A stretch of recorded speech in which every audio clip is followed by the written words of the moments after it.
Pikun adalah salah satu gejala penurunan daya ingat yang nantinya akan mengganggu perilaku dan emosi daripada penderita itu sendiri. Gejala pikun ini kadang-kadang tidak dirasakan oleh penderitanya, tetapi malah diketahui oleh orang-orang terdekat daripada penderita itu sendiri. Gejala pikun itu sendiri adalah merupakan gangguan dari memori baru. Penderita merasa lupa hal-hal yang baru dialami atau baru dilihat ataupun baru didengar. Kemudian gejalanya makin lama akan makin meningkat dengan ada gangguan memori sedang dan kemudian memori lama.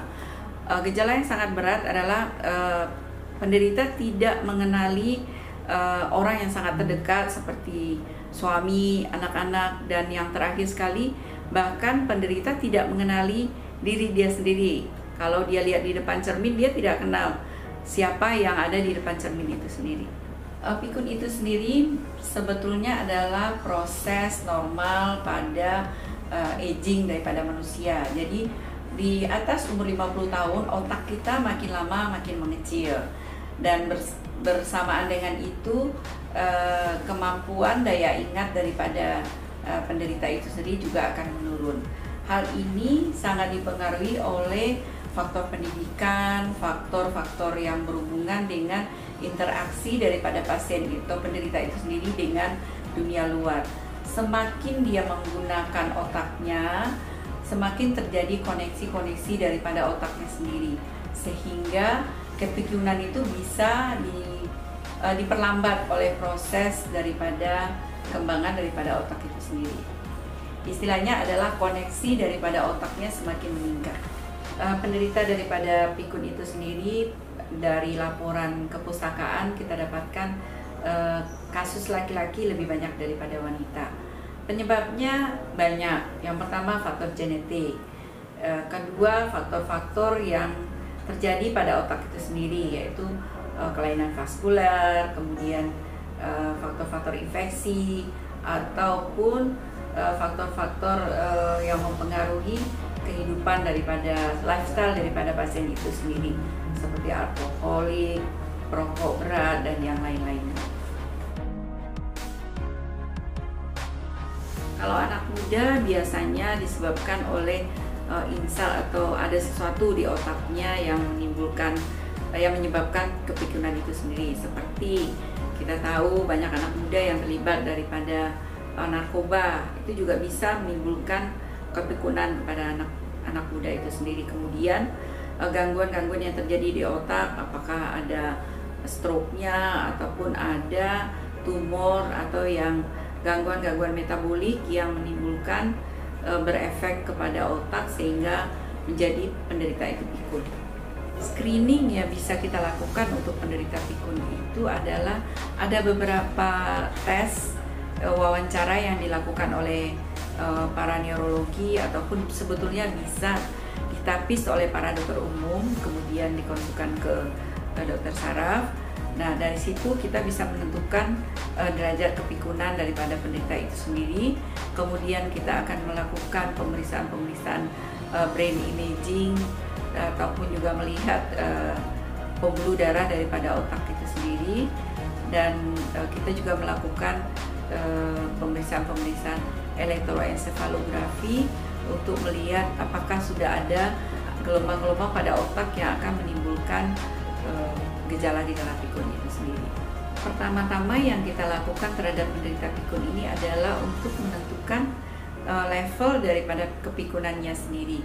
Kemudian kita lakukan terapinya berupa terapi farmaka, itu obat-obatan yang bisa diminum. Kemudian juga ada terapi yang untuk meningkatkan kemampuan daya otak dengan latihan-latihan.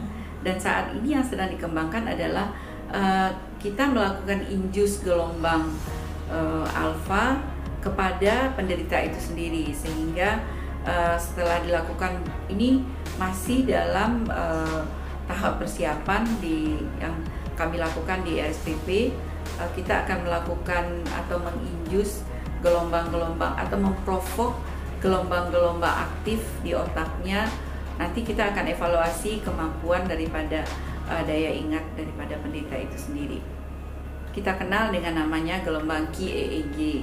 Ada kata bijak untuk brain, yaitu use it or you lose it.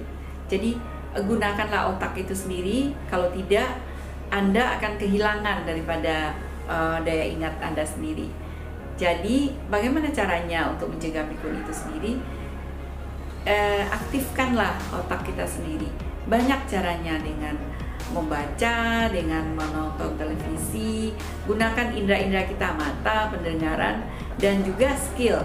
Jadi lakukanlah hobi yang Anda sukai, lakukanlah tindakan-tindakan membaca buku, menonton TV, atau mendalami ilmu-ilmu yang bisa digunakan, yang bisa kita untuk meningkatkan khasanah daripada otak itu sendiri. Jadi istilahnya kita meningkatkan sinyal-sinyal atau neuron-neuron yang ada di otak itu kita sendiri.